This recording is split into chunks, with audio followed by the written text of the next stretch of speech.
down and tired of living life on the merry-go-round, and you can't find a fighter, but I see it in you, so we gon' walk it out. Move mountains, we gon' walk it out and move mountains. And I'll rise like the day. I'll rise unafraid. I'll rise up, and I do it 1,000 times again. And I'll rise up, I like the waves. I'll rise up, in spite of the ache. I'll rise up, and I do it 1,000 times again. You,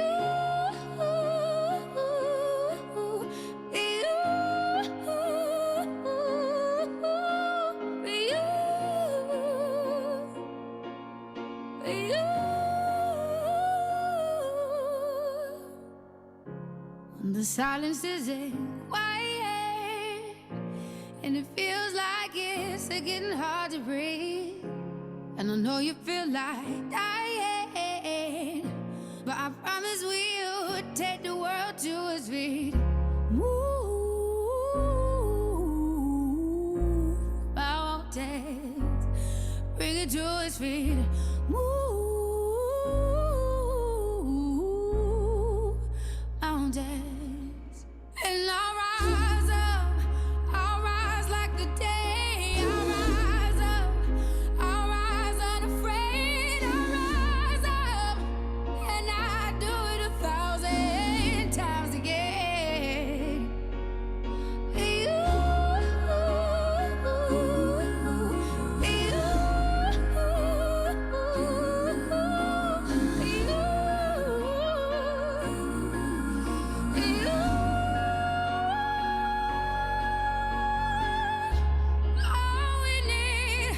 All we need is hope, and for that we have each other, and for that we have each other. And we will rise, we will rise, we'll rise.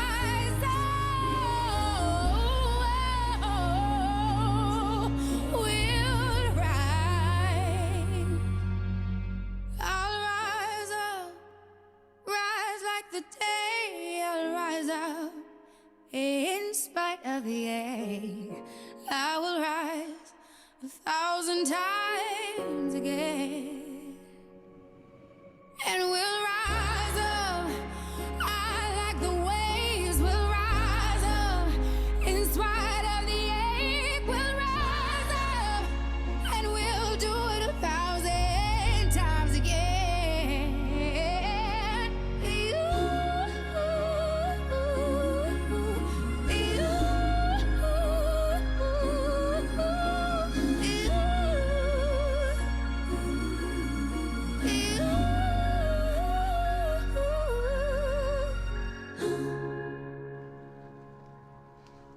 Thank you for taking me out.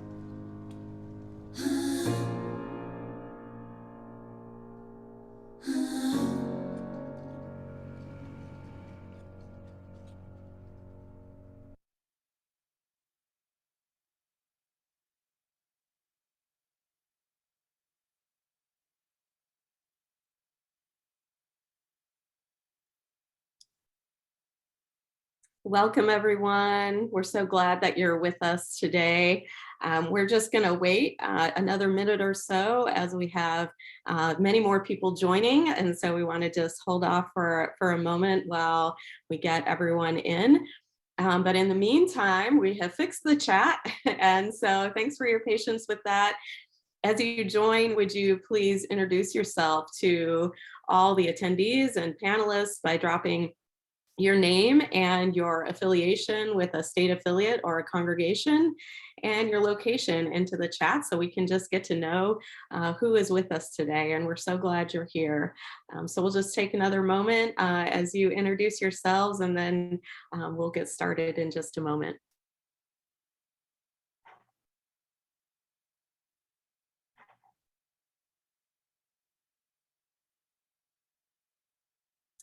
And as we begin today, I want to acknowledge that where I am here in Northern Virginia, as in every other part of our country, we are on indigenous land. And Reston, Virginia is the ancestral home of the Manahoac people. We want to express our gratitude to them for their sustainable stewardship of these lands and waters over many hundreds and 1,000 years or so. And I want to invite you to place in the chat the name of the people whose land that you rely upon now. And if you don't know, you can check out the Native Land digital map. We're putting that in the chat for you, and it's also there on the slide that you can see. So you can look up and find out the Native people's land that you rely upon for your life and your well-being. So my name is Reverend Susan Hendershot, and I serve as the president of Interfaith Power and Light. Our mission is to inspire and mobilize people of faith and conscience to take bold and just action on climate change. And we are part of a larger Interfaith Power and Light network that spreads around the United States with 40 state affiliates. You can see them listed here on this slide, and I'm sure that many of you are already connected with the affiliate in your state.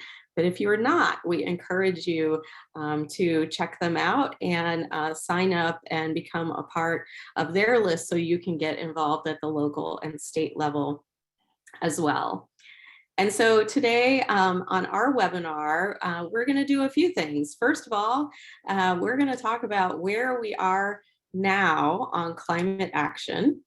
We're going to be joined briefly by a special guest speaker, U.S. Senator Sheldon Whitehouse of Rhode Island, who is a climate champion, and we'll have a few minutes of questions for him, as well as his remarks before he has to head back to session. And then we have IPL staff, Tiffany and Bill, who will be giving us an overview of the upcoming administrative levers that we have for federal climate action. And finally, we'll have a Q&A session and an opportunity for you to ask questions and share your ideas about how your faith community can engage on these issues. As you have questions today, we encourage you to add them to the Q&A feature. If you're not familiar with the Q&A feature, you will note at the bottom, just to the right of middle on the bottom of your Zoom screen, you'll see a little icon there that says Q&A. So if you would drop your questions there, the chat gets a little busy, and so this helps us make sure that we're seeing your questions as we go along. So we encourage you to use that function. And now I want to introduce IPL staff who are joining us for this webinar. So the first person is Tiffany Hartung, who serves as our National Field Director for IPL, and Bill Bradley, who serves as IPL's National Organizing Director. And both of them are very carefully following federal legislation and administrative rules as part of our policy team. So they are the experts here, and we're happy to have them share their expertise with us here today. And so with that, I'm going to turn it over now to Bill Bradley, who's going to give us a brief update on where we are now with federal climate policy. Thanks, Bill. Thanks, Susan. Hi, everyone. Thank you so much for joining today. I wanted to give a quick recap on where things stand right now as we talk about the opportunities in front of us. First up is reconciliation. You may have heard the news, hopefully you heard the news.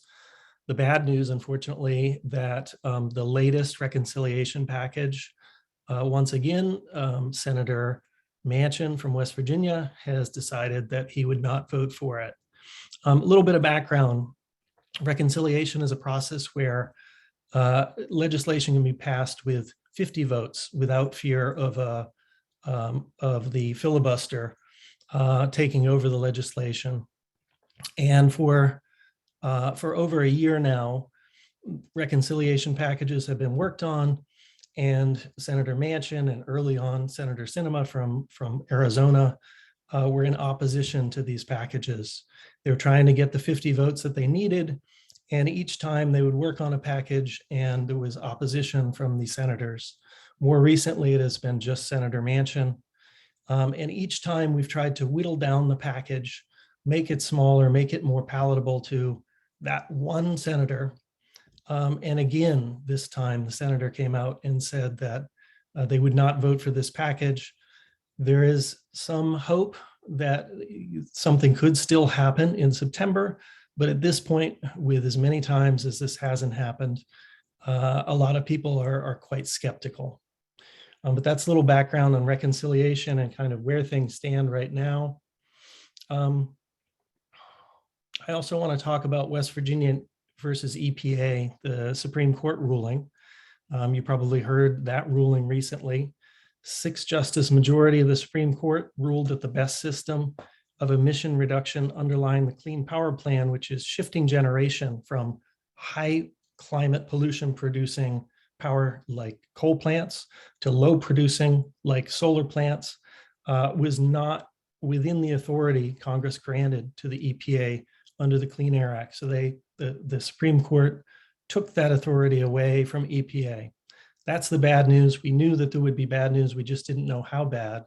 And in effect, there is an opening for other ways to reduce power plant pollution and for other agencies to rule on things that will impact climate. And that's part of what we're going to talk to you about today, or what are the opportunities that are still in front of us? What are the things we need to focus on and work on in the coming months to really make a difference, because there are good opportunities still in front of us. I do want to say that the ruling by the majority of the Supreme Court will impact all of us for generations. It's not as bad as it could have been, but it is bad. And it especially hits hard for historically overburdened communities that are the most vulnerable and the least able to recover from climate impacts like flooding, wildfires, and heat waves. It's important for all of us to recognize that and to really highlight that as we talk to our friends, our family, and our colleagues about the climate issue. I'd also like to just say that there is good news. There are opportunities for significant carbon pollution standards under the Clean Air Act still, as I mentioned, and we'll talk about some of that today. And I also want to mention, in terms of good news, as Susan mentioned at the beginning of this call, we have state affiliates around the country. There's incredibly good news that has happened at the state level in the past couple of years. Some very strong climate legislation, and the states are really laboratories for this legislation happening and percolating up to other states and to the federal level. So if you're not working with your state affiliate, I'd encourage you to connect with them. And if you don't have a state interfaith power and light affiliate in your state, talk to us. We'd love to have you help get one started.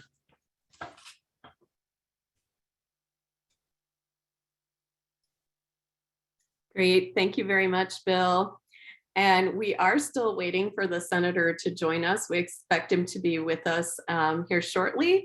But while we wait, we're going to turn it over to Tiffany Hartung, and she is going to talk to us a little bit about some overview and strategy that we can look forward to as we move forward during this time. Thanks, Susan. As you all know, the members are very busy, and there's floor votes and they get called away. And so the senator has graciously squeezed us into his schedule. And so it's a bit of a moving target trying to ensure, figure out the exact time he'll be on. So we expect him soon. But in the meantime, I'll start to talk a little bit about some of the administrative levers that are available to the president that we can push for. And then when the senator joins, I'll put a pause and we'll go over to him. So, you know, the Biden administration can take administrative actions that that both cut climate pollution and protect public health. And we really need him, as we all know, Bill just talked about the reasons why. We need him to use every lever available to him to advance environmental justice and reduce carbon emissions and to increase his climate ambitions. We also know that these actions will drive carbon emissions. So it's not, even though Congress has failed to act, we are not without options right now. So already our partners and IPL over the last 10 years have worked to ensure strong administrative rules, particularly EPA rules around power plants and the transportation sector are issued. Many of y'all have probably been to those various public hearings and submitted comments. Thank you for that. And they are proof that these rules help drive carbon emission or carbon reductions. Rules like the mercury and air toxics rule for coal burning power plants. Some of you, probably a lot of you, remember that rule that happened several years back. And then the clean cars rule that has happened in most recent years that you all have likely commented on. These rules have both helped to achieve really significant reductions in air and water pollution, but also have driven carbon reductions. I can speak specifically to the power plant rules. I know that, and we all know that those have really been a big driver in the retirement announcements of a ton of coal-fired power plants around the country. The reason is that they've caused power plant owners to weigh the cost of adding additional pollution controls to existing power plants over the cost of complying with them and retiring and shifting to clean energy. And I see now that the senator is on, so I'm going to put a pin in my comments and turn it back to Reverend Susan. Thank you, Tiffany. Welcome, Senator Whitehouse. We're so glad that you could take some time out of your busy schedule to join us today. And I do just want to take a moment to introduce you to our group of attendees today in this IPL webinar. So Senator Sheldon Whitehouse has served as the U.S. Senator for Rhode Island since 2007, and he's played a key role in crafting policies addressing climate change, environmental protection, and a price on carbon. He passed into law a dedicated fund to support ocean and coastal research and restoration, and bipartisan legislation to confront the crisis of marine plastic and other waste polluting our oceans. He has worked to enact bipartisan measures to reduce carbon pollution and boost America's clean energy economy. And he serves on the Finance Committee, the Judiciary Committee, the Environmental and Public Works Committee, and the Budget Committee. And Senator Whitehouse, it is a pleasure to see you again. Thank you for being such a friend to IPL. And thank you most of all for being such a climate champion. We are looking forward to hearing your remarks. And if you have time, we'll follow up with just a couple of questions when you finish up. But with that, I will turn it over to you for your remarks. Great, thank you. I love working with Interfaith Power and Light, so I'm delighted to have this chance to talk with everybody. These are interesting times, as you can imagine. And there are two huge good news, bad news stories happening. The first good news, bad news story is the Supreme Court West Virginia versus EPA decision. And the bad news, of course, is that they trotted out a completely new doctrine that was cooked up in the fossil fuels legal doctrine factories and propagated through the Federalist Society and other front groups, and has now been imported from that sort of reverse engineering effort into the law of the land by justices who fossil fuel money helped get on the Supreme Court. So that's pretty devastating bad news. The good news is that the hook for that in the power of the EPA to regulate carbon dioxide was actually very narrow. And what they really struck down was allowing EPA to deliberately force electric utilities to move from coal to gas as a generation source. And frankly, we're past that to begin with. Coal's already out for gas. Second, because of the methane consequences of gas, it's not a very productive switch anyway. So a lot of the remaining authorities that EPA traditionally has were left untouched. And Massachusetts versus EPA, that carbon dioxide is a pollutant, was left untouched. So that's the good news. On the other front, we have reconciliation blowing up, thanks to Senator Manchin walking away from the climate provisions we've worked on now for months and months and months and months and months. And that is obviously very bad news because we had some pretty good climate provisions in the hopper. But the good news is that the Biden administration has been holding back because of its hope that something was going to occur through reconciliation. They'd have a really good climate bill to work off of. With that not happening, it opens the gate for the Biden administration to get very aggressive with its executive powers, what I call go climate beast mode. And, another good news, bad news is that if the Biden administration has done 10% of what it could do through executive action, that's probably being generous, which means that there's a solid 90% that they can and should be doing. Everything from putting carbon regulations across the board at EPA, improving on cars and light trucks, doing heavy duty vehicles, doing coal and gas fired power plants, doing stationary emissions from industry, doing airlines. I mean, there's just an enormous amount that they could be doing and now should be doing. There's a lot that is stacked up at OMB out of energy and interior and other agencies. They could move those quickly. Frankly, they should create a regulatory surge and make sure that they bring in whatever staff are necessary to get those regulations done, give it a name, and get after it in every possible area of government. They have a social cost of carbon that they could do at OMB, which they could apply broadly across even purchasing and acquisition, so that you have an internal social cost of carbon in the $600 billion purchasing power of the federal government. And that's quite protected from court scrutiny because it's the proprietary capacity of the US government, not the regulatory capacity of the US government. They should be talking loud and publicly with the UK, EU, and Canada about carbon border tariffs and trying to create the carbon group that can charge high polluting countries like China and India for the fact that they're high polluting countries. So, and of course, I'll stop there other than to say that the areas are communication, litigation, acquisition, and regulation.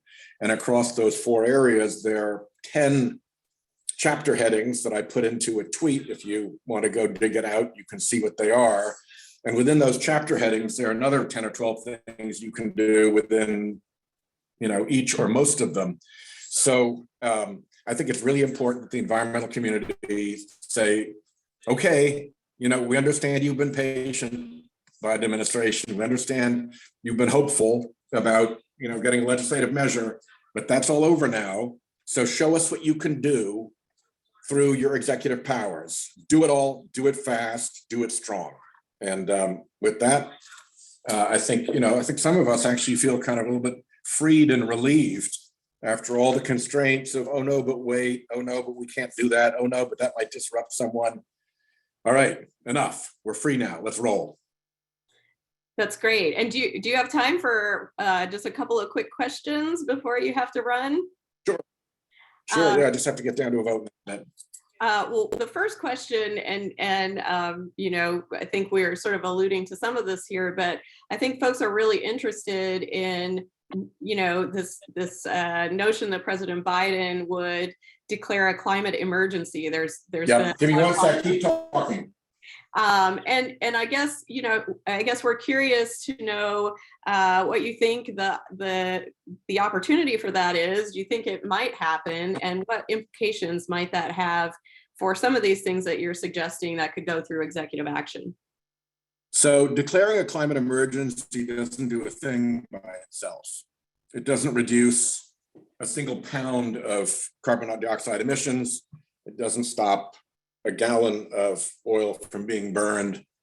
It is a potential strengthener for the other executive actions that you need to do anyway.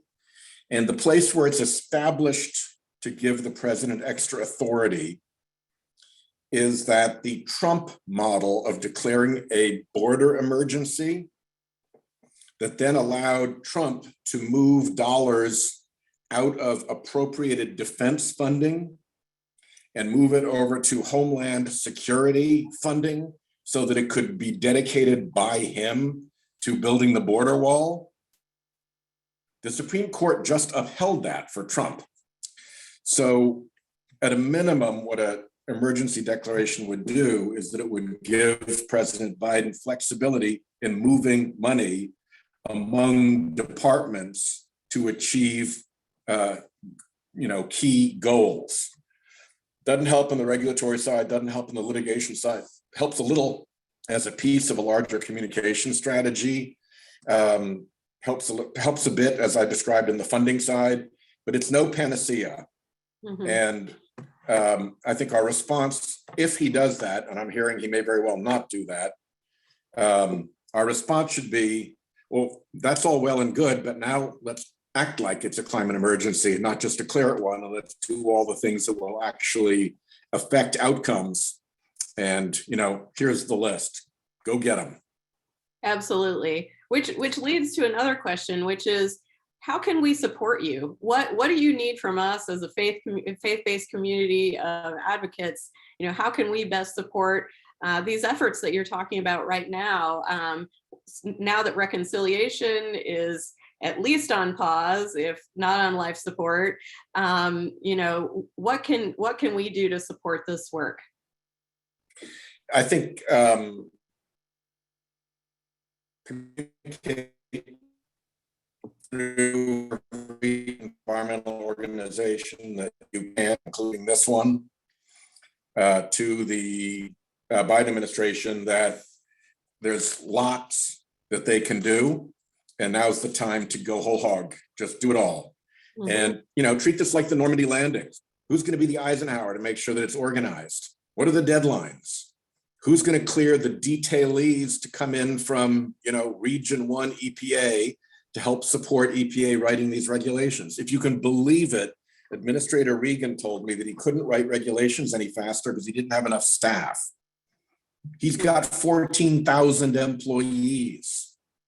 They need to feel the urgency of doing whatever it takes to move the ball forward. And if that means that you detail people, which doesn't even have to be a physical detail these days with Zoom, from the regional offices to support Maine EPA writing these regs, do it.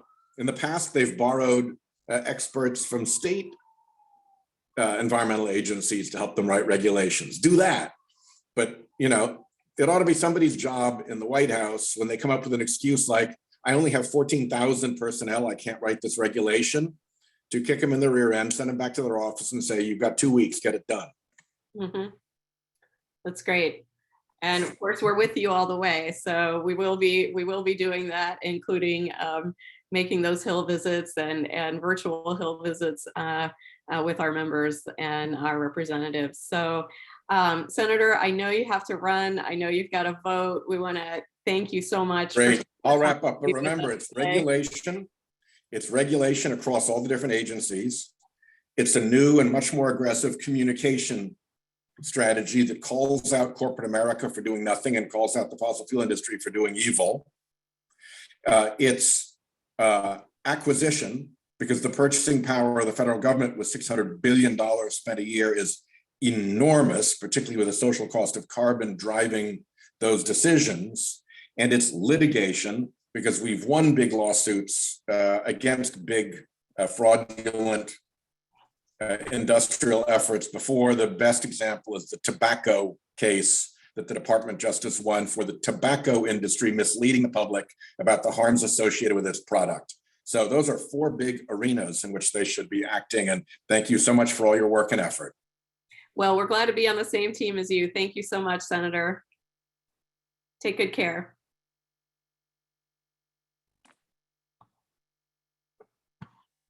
Well, and we're sorry we didn't have time to get through all of your questions today. The senator had has to get to a floor vote and had limited time with us, but we certainly do appreciate his time. And he referred to several of the things that we need to be working on right now, including just pushing on the urgency now that there are some more approaches that we can take.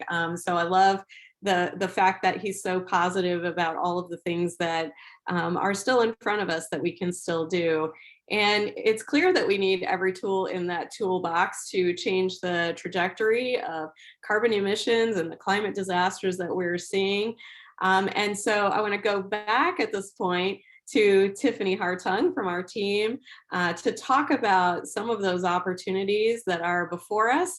And she and Bill will be sharing some more information about both the opportunities and how you can be involved through IPL. So Tiffany, I am going to turn it back over to you. Thanks, Susan. So yeah, let's roll and let's go get those actions that actions done that the senator talked about. So together with our partners, we are going to be working to push on a bunch of those actions and get those done so that ensure that the administration issues the strongest possible rules that we can get. So Bill and I get into detail on what some of those rules are here in a moment. I'm going to start off with power plant rules. There's a suite of power plant rules that the EPA will be has already slated to move forward in the coming months and next year. And so I'm just going to talk a little bit about some of these, and you'll see here that I've sort of put a tentative time frame for them. These are always subject to change, but they will. That's sort of when we might be expecting them to come. So the soot rule, the first one, soot is a better term than particulate matter. The rule is related to fine particulate matter that comes out of the smokestacks of coal-fired power plants. This rule is specific to this really dangerous fine particle pollution that can make its way all the way down into our lungs, and it triggers asthma attacks and leads to respiratory illness. And this rule will result in real impacts for folks who have respiratory illness and reduce the amount of respiratory illness in our country. We all know and love people who struggle to breathe because of respiratory illness. Air pollution and bad air quality days, those of you who know those folks or are those folks know that those days are really hard, and you need to stay inside on those days, and it makes life much harder for folks. I know that my uncle died a few days after having an asthma attack in the summer, and I wonder if his health might have been better if the air quality in Southeast Michigan would have been better. And so looking forward to this and other rules coming forward that will really clean up the air, but also, as I mentioned before the senator joined, be one of the sort of decision points that utilities and power plant owners factor in when they're deciding, do they put more money in these aging coal-fired power plants and keep them on life support and keep them going with adding these new pollution controls that these plants will require per this rule, or do they retire that plant and invest in something cleaner and cheaper? And that is definitely more widely supported in the public than something than burning coal. So that's one that's coming up. This rule, this one will be a big one. IPL will be doing a lot of work on this, so you'll hear from us on this rule. Another one that's coming up is power plant wastewater rules, or the effluent limitations guideline. So this is specific to the wastewater discharge from power plants. Coal plants they use a lot of water in their cooling process. In places where water is scarce, this is a problem. But particularly specific to this rule, they use a lot of water in their cooling process. They discharge that water typically, and that water into a body of water, and that water is warm, but it also can contain mercury, toxic metals, and other dangerous chemicals. So working to clean that up will be huge. And then another one, coal ash. Many of you, probably most of you, have heard of this. I've seen the coal ash storage pond spills that have happened over the years. This rule will set coal ash disposal requirements for power plants. As we've seen just in communities across the country, unlined coal ash landfills or ponds contaminate groundwater. When there's a breach and it floods into communities, it's caused some really terrible tragedies and catastrophic spills. So this one will also be an important one. And then the last one here I have on power plants is smog or ozone. So many of us raise your reaction hand if you remember the ozone layer, the hole in the ozone layer over the years. So generally ozone, I see some hands. I see ozone up in the ozone layer is good. Ozone down here at ground level where we breathe is bad.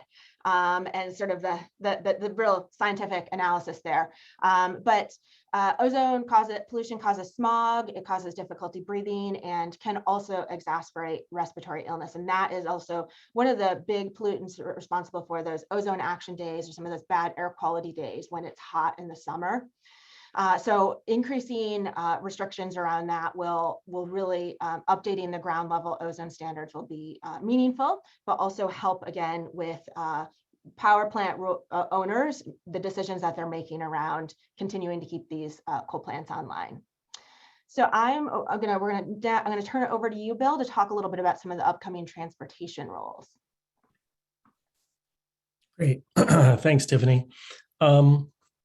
So transportation, the nation's largest source of climate pollution.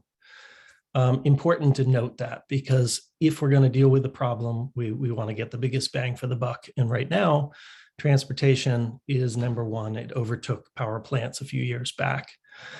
So the two big places that we're working on transportation are heavy duty vehicles. So that's like your buses, your big trucks, and light duty vehicles, your cars, your SUVs, your smaller pickup trucks. In terms of light duty vehicles, there was a rule that came out. It was finalized in December of 2021, and many of you worked on that. Thank you for the support of that. But that was only through model year 2026. So now we have a letter right now that is specifically for clergy and faith leaders to sign, that is urging the Biden administration and the Biden EPA to move quickly with the next iteration. So that's model years 2027 and beyond for your cars and your SUVs. We're going to be delivering that letter to the EPA in August. So we encourage everybody who is clergy or a faith leader to sign on or to pass that on. As Senator Whitehouse said, working on that issue is incredibly important, and we need to make our voices heard. And so with all of these things that we're describing to you, there are opportunities to testify if you have some expertise. There are opportunities to comment for everybody. And there's an opportunity to tell other people about it and to get them to comment. It's not the most exciting stuff in the world, but it's incredibly important that we do it and we take action and we take ownership of this. I also want to mention that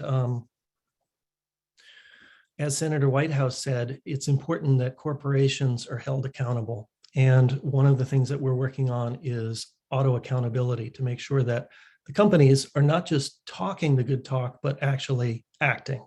So for instance, with General Motors, they sold 26 electric vehicles in the last quarter of 2021. Not 26,000, not 2,600, 26 electric vehicles. They are talking a big talk, but we want to see them move forward, build affordable, clean electric vehicles and sell them. So that's another campaign that we are working on now, and there will be opportunities for everybody to get engaged in. I've seen a lot of questions of people saying, well, what should we do right now? The things that we're talking about are the things that are coming up in the coming weeks and months, and these are the things that we want you to engage on. We'll send email alerts when there are opportunities to act, and that will keep you up to date about when the opportunity is for you to make your voice heard. So I'll pass it back to Tiffany right now.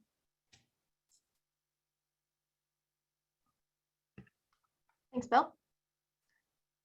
So just a few other things to talk about that are non-EPA actions that the administration can do or is within the administrative authority. So rules beyond EPA. So a few ongoing ones here. The federal government procurement.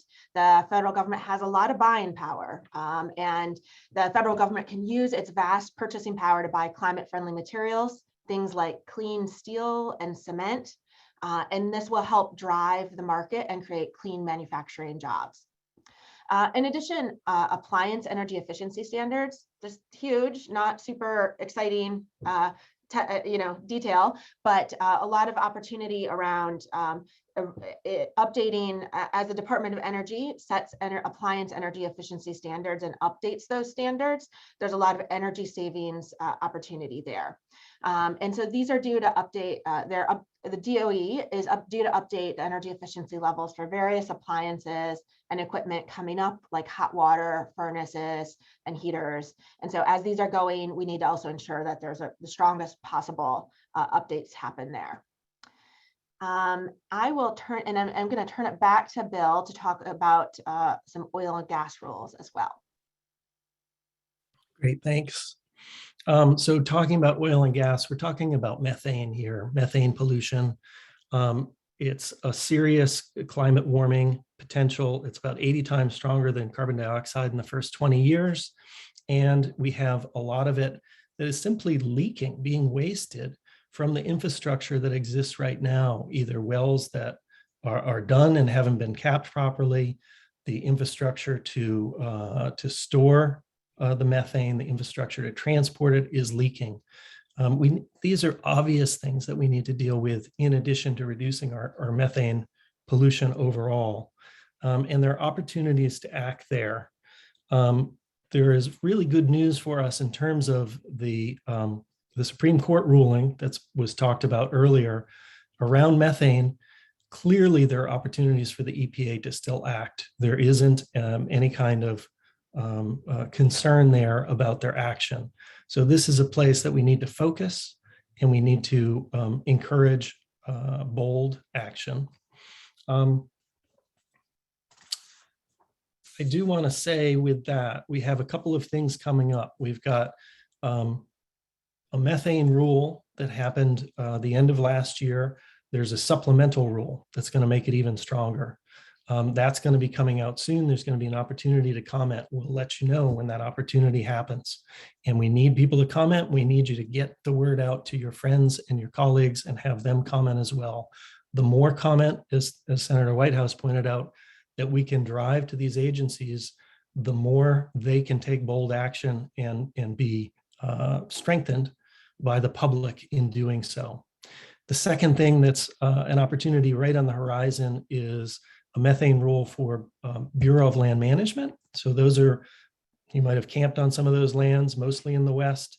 Those lands specifically for the Bureau of Land Management will have their own methane rule. And that's going to be coming out soon. There'll be an opportunity to comment on that. That's it for this right now.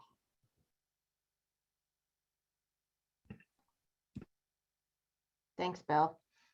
I see a great discussion about EVs going on in the chat here.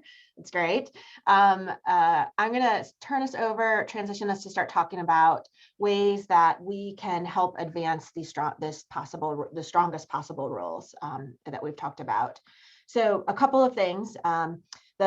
Helping collect public comments and encouraging your faith community to circulate and comment on rules as there's comment periods. And we'll flag those opportunities for you. You'll get action alerts and they'll also be on our website when there's comment periods. There's also during those periods, when those rules are being moved through agencies, there's usually public hearings as well. Lately, those public hearings have been virtual, and so it makes it really accessible for folks to attend from all over. So it's a great chance for you to sign up as an individual or faith leaders in particular to sign up and provide testimony about why this is important to you and why this is important to you, people of faith. And you can see here, there's a picture of Cadest with Virginia IPL testifying at, I think it was one of the the heavy duty vehicle hearing earlier this year, the spring. We had quite a few number of affiliates testifying in this and providing comment in different states. So that was a great example, and we'll be flagging those opportunities for you. Coming up, I mentioned, so I think Bill mentions the CARS rule that is, and the faith leader letter that is for faith leaders or clergy to sign in support of a strong, clean CARS rule. That is being dropped in the chat here in a moment. That's a great tool. If you're a faith leader, please sign that. Or if you're in a faith community, please share it with your faith leader and encourage them to add their name. We will also be doing a version of that for faith leaders for the soot rule, which I mentioned we'll be expecting in August or September of this year. So keep an eye on email for that, and it'd be great if you could help us circulate that. Another way to help demonstrate public support, wide public support, is really to be visible publicly on this and helping to raise the call for climate action from people of faith and conscience by submitting letters to the editor. We have a sample that's being dropped in the chat right now, but letters to the editor are the most widely read part of the newspaper, and they're paid particular attention to by our elected officials. So it's a great place to demonstrate public support. So if you could send a letter, that would be great. And please drop me a note and let me know that you sent it so we can help track letters that have been submitted and keep an eye out for them when they're published. And then just lastly, as it's been made so recently clear that electing climate champions is really critical to us getting climate action. And so that's why IPL's 2022 Faith Climate Justice Voter Campaign is working to reach out to people of faith and conscience to mobilize them to vote their values of climate justice. And we're sharing the link to the voter campaign, our voter campaign, in the chat.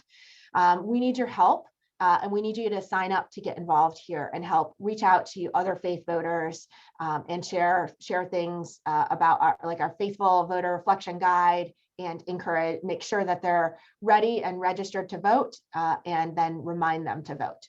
So please sign up to get involved. And I think I'm going to turn it back over to Bill for question and discussion section. I've seen a lot of questions coming in, so I think we'll be busy. Yeah, thanks, Tiffany. There are a lot of questions that have come in. I'm going to start with our sheet here. So I see a lot of questions that relate to this one on the sheet, which is, what is the most useful thing that IPL and climate activists can do right now to advocate for climate action? And I'll start with that. Do something.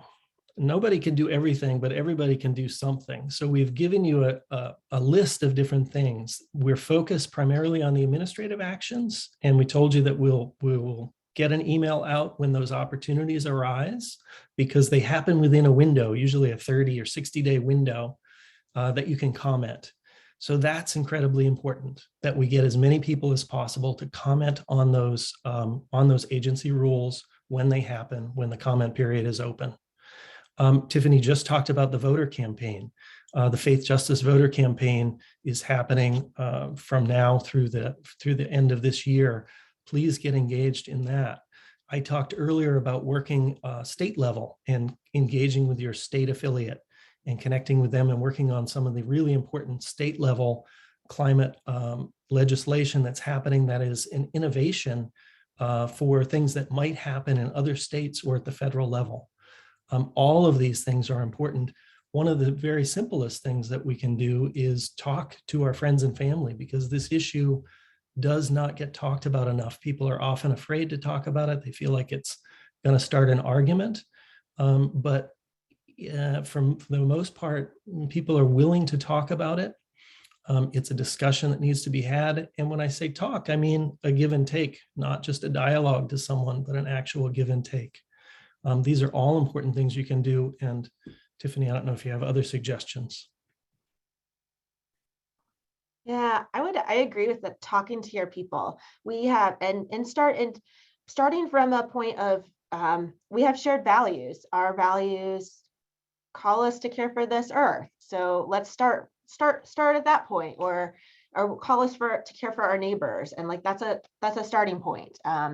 Even if it seems like it might be the term climate change, it seems to be a polarizing topic. It is important. There is a social science that shows that folks are most likely to change their opinion on climate change when they're discussed. They have a conversation about it with people close to them. So that is critical. And I would also add that while it may seem like a lot of the majority, much of our country isn't concerned about climate change or doesn't support climate action, I would argue that the polling and the data shows differently, that the majority of Americans see climate change happening and support climate policies, particularly a lot of those ones that were in the reconciliation bill. And also that around, as we get into those rulemaking processes that we've talked about, people, the public health issue, that it will also have significant impacts as we move those forward. The public health is a very much also a motivating factor, and will also be a place to connect with folks on those rules.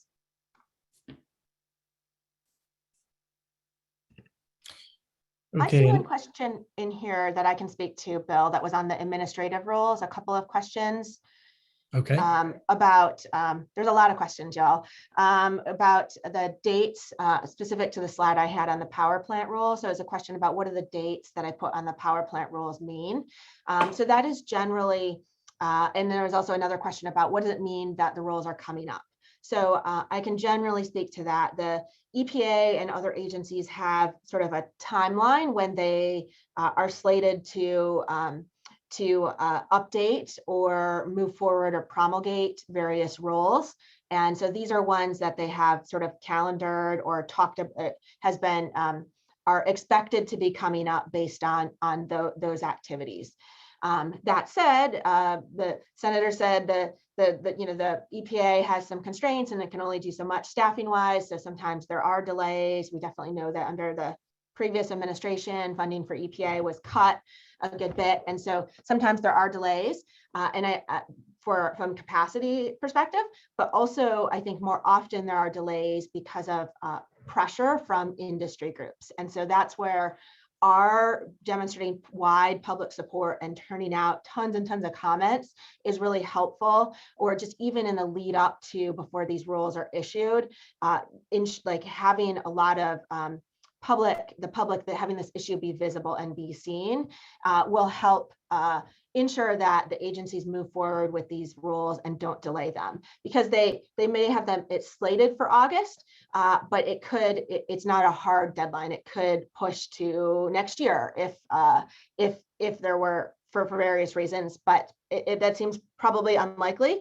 but that there's always that chance. It's often not a hard timeline.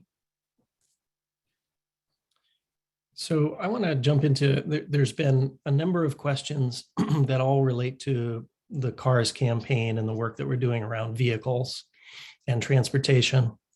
So the first thing I want to get at, what a couple people have asked is, and we heard this from people as we started to reach out about the Clean Cars rule and supporting a strong Clean Cars rule. Some people said, what about walking? What about biking? What about building better infrastructure so that people don't need vehicles? This is a both and. We will absolutely work on all of these issues. They're all important. The opportunity in front of us right now with the EPA and with Department of Transportation is around clean cars. So that's what we're telling people about, because that opportunity is right now. We need to take advantage of it while it's there, when the comment period is open.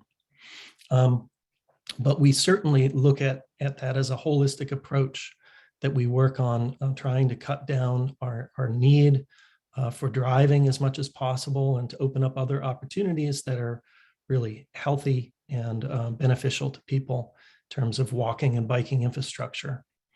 The other question that I've seen a few times around the cars has to do with the batteries and recycling in the vehicles, and how much carbon is needed to create the vehicles, and issues around battery recycling.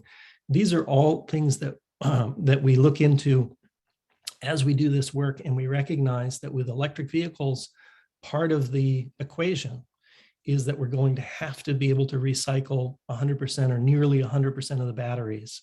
There are companies working on that now, and there has been significant progress.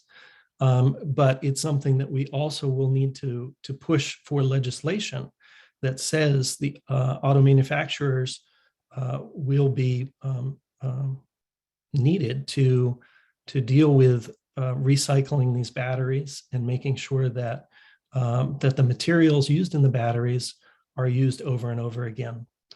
That's just absolutely going to be essential as we move to using resources like lithium that we're going to have to mine and then reuse over and over.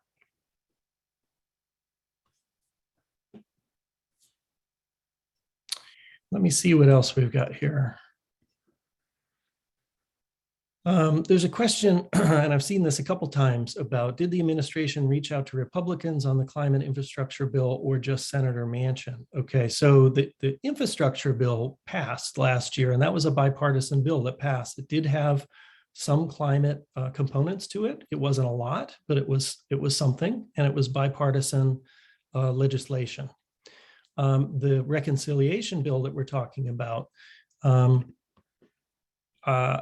I don't know the specifics of that. I mean, I certainly would believe that that both the administration and other legislators would certainly reach out and look for anybody that is willing to vote for that legislation to move it, because it's incredibly important legislation. But I haven't heard too many more specifics on that. And I don't know, Tiffany, if you have more to add to that. Yeah, I also don't know. One would hope. But we do know that Senator Manchin tried to convene a bipartisan work group to discuss, as one of the things that delayed the reconciliation package is he convened a bipartisan work group to try to figure out what Republicans could get on board with. And it was unfortunate that Republicans didn't show up in good faith on that. And there was only a couple that did attend, and those who attended didn't so have a whole lot of things that they would support in a package. So those talks fell apart. I see a lot of questions that are very technical in nature. I will say, if people have very technical questions about methane work or transportation, clean cars work, if you could email those to me at bill@interfaithpowerandlight.org. I can try to get those answered, but some of these very technical questions are ones that I can't answer. Yeah, agreed. Specifically, particularly the water one around that somebody asked is not one that I think we can answer. One question, Bill, you might be able to speak to is about, and what a rule that I skipped over around listing upcoming power plant rules is the regulation of CO2 and methane in power plants.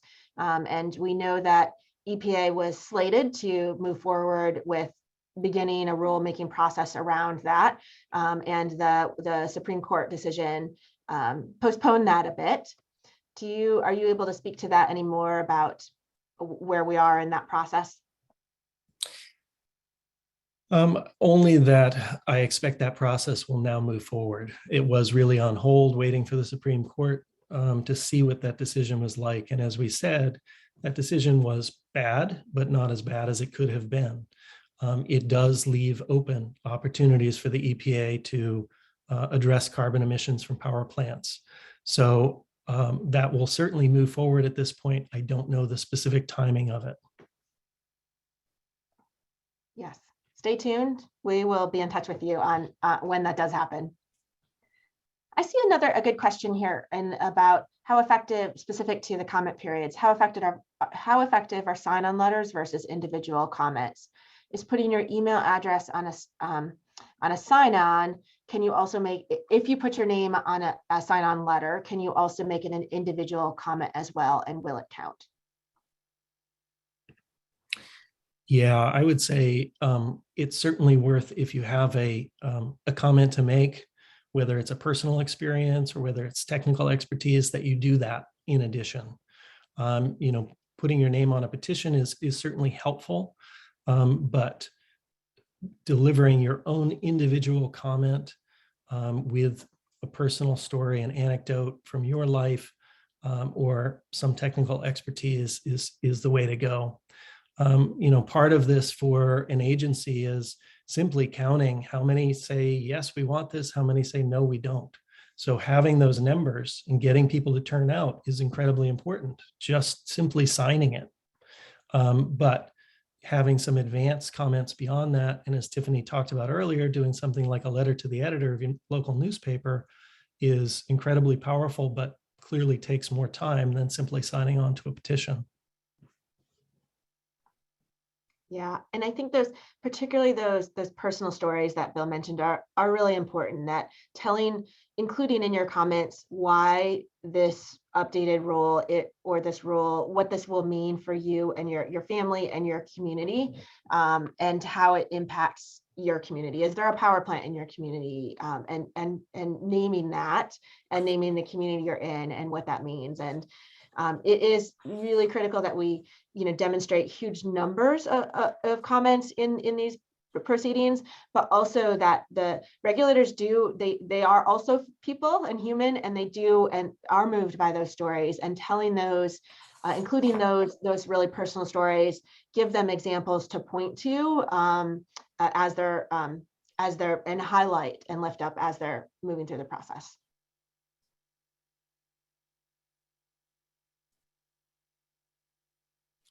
I would say, just related to that, in terms of people taking action, there's a lot of work to be done for sure. And it can be very depressing to hear some of the bad news, but I will say that, there is very good news to report as well. One of the things that I looked up years ago when I was bicycling across the US, coal power plants were responsible for about 50% of the energy production in the US. About 7 or 8 years ago, they were still the primary energy production in the United States, but now they've dropped well below. So 40% of our power is now generated by zero carbon sources. This is really good news. So we're moving in the right direction. We just need to be moving a lot more quickly.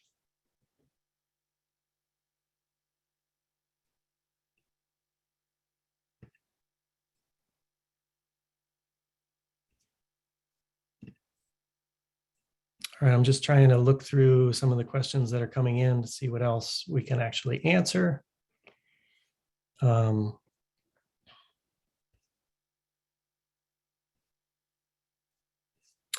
Yeah, there are a couple of questions about the vehicles campaign. I just want to say that, as I mentioned, we're engaged now with a coalition of groups on this auto accountability campaign, really trying to hold the corporations' feet to the fire to say, you can't just talk about this, you have to act on it. And we see things moving in the right direction around vehicles and producing electric vehicles, but we need to see more of that. We need to make sure that they're actually advertising those vehicles, really trying to sell them, and that happens. So for us right now, 2 companies in particular that we're focused on are Toyota and General Motors, to really make sure that they are walking the walk as well as talking the talk. Toyota in particular has a very green reputation, but has done a lot of lobbying against positive legislation, and that's not acceptable.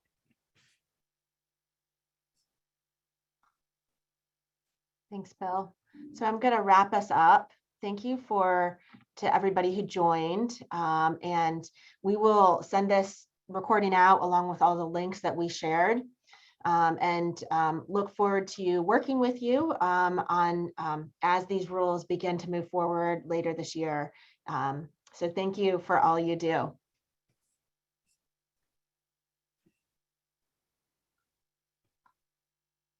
Thanks, everybody. Bye.